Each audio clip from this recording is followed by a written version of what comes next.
had a phone conversation today with a parent who is experiencing an enigma with her high school daughter and facing the reality that her daughter has a learning disability. I hesitate to use the word disability, the 4D words, disability, deficit, disorder, or dysfunction, because they feel so negative. But those words have a definition, they have a meaning, they have it's a legal term, some of them are, and they carry a lot of information. So I use them for ease of communication, but I prefer the word learning differences. And I'm to give some context to the conversation I had and the problem that is so it's a problem that this parent was experiencing. This student, one school year was making solid B's, the next school year D's and F's. This student felt like no one liked her, that everyone was talking behind her back, a little bit of a little paranoia. She felt like everyone criticized her and thought that she was dumb. And yet, when she needed to follow instructions and read instructions, somehow she would always miss something and just make mistakes. Another observable behavior was the tendency to read the same books over and over and over again. Her reading for pleasure were the same books over and over and over again. Her repertoire did not expand. And reading for school wasn't effective. She just wasn't able to read for school. She could read for pleasure, but those reading for pleasure books tended to be the same ones over and over and over again, not expanding. So we talked about it, and in trying to explain to the parent what it's like to have a learning difference, the cognitive processes involved in learning, and how if one of your cognitive processes is maybe a little bit deficit, then it's going to impact the learning environment. It's going to impact your experience in the classroom. Let me give you an example. Personal example, in Fort Worth, every year there is a Main Street Art Festival on Main Street in April in downtown Fort Worth, and artists will come and set up their booths, and it's really beautiful. Well, every year we would go. This is before COVID. I don't know what's going to happen with COVID now, but every year we would go and enjoy the art. And my daughter would always gravitate to this one artist and this one painting that we would see there, and it was just beautiful. She would stand there and stare at it, and I would ask her, what do you see? What is it? Why do you like it? Because I'm trying to engage with my teenage daughter, and actually she would get a little irritated with me, a little impatient with Mom, because Mom couldn't appreciate the art for its own sake.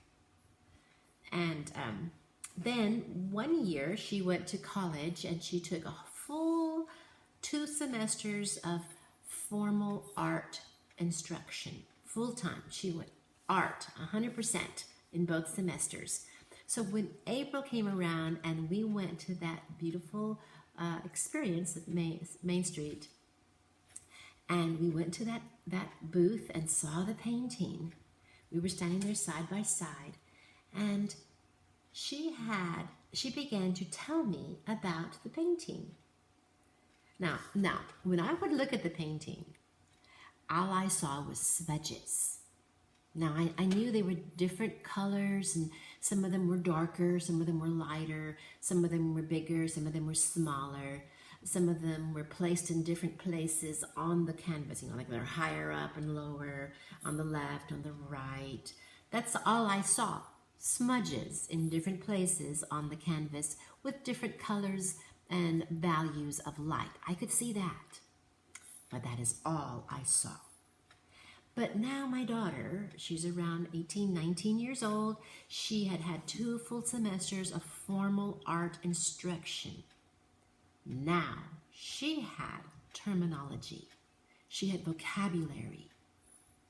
And she used words to communicate to me and describe the painting. Now, this is what happened on the inside of me. She's standing next to me, explaining right here. She's standing next to me, explaining with words what the painting was. And as she was explaining it, that painting moved. It took form. I saw what the painting was about. I saw context. I saw meaning. I saw foreground, background, relationships of the different smudges. I saw for the first time because she was able to use words. I needed words to understand what I was seeing. Totally changed what I was seeing. Now that is an example of visual processing, which is what my daughter was doing, and verbal processing, which is what I was doing. Now, I could not process visually without the words. And for my daughter, she could process visually without words. She didn't need the words, but she didn't have the words to communicate to anybody outside of her brain. She couldn't communicate with me or anyone else what she was seeing. Now, that was the biggest experience in my life. It was a life-changing experience for me to understand learning differences. Now, if you are and those are just two processes: visual processing, verbal processing. Well, there's auditory processing and there's spatial processing. And then there's other factors, other things that come into play as you process information cognitively. There's working memory. There's processing speed. And then there's putting it all together. There's abstract thinking and concrete thinking. And there's lots of components in the process of thinking, cognitive processes. And that's just an example right now. What I just shared with you, that my story was an example of auditory processing and verbal processing and visual processing to make sense of what we're seeing in the world around us. Now, in the classroom, in a traditional school classroom, it is majority of all the information that happens in a classroom is auditory and verbal. Now, the verbal could be spoken and or it could be written, so you have to be able to read it or hear it and understand it, or be able to write it. So it's very much a verbal-driven experience in a traditional classroom. Now, I explained this to the parent, and I could tell there was these light bulbs going on, and she was just having to process all these new thoughts regarding what she had been observing in her daughter's behavior that had her a little bit stumped, well, quite a bit stumped. She didn't know why her daughter was behaving in such a negative manner, couldn't understand it. And here the mom was trying to do so much for her daughter from her point of view and wasn't seeing any positive results. Now, the purpose for this video is just to give you some insights on what it is to have a learning difference, and how it impacts you in a classroom environment. Now, if I'm in a classroom environment and I'm having a hard time with the verbal processing, then I'm going to feel threatened. I'm going to feel slow. I'm going to feel behind everybody, like everyone's ahead and I'm behind. I'm going to feel like everybody knows something and I don't, so I'm going to feel excluded.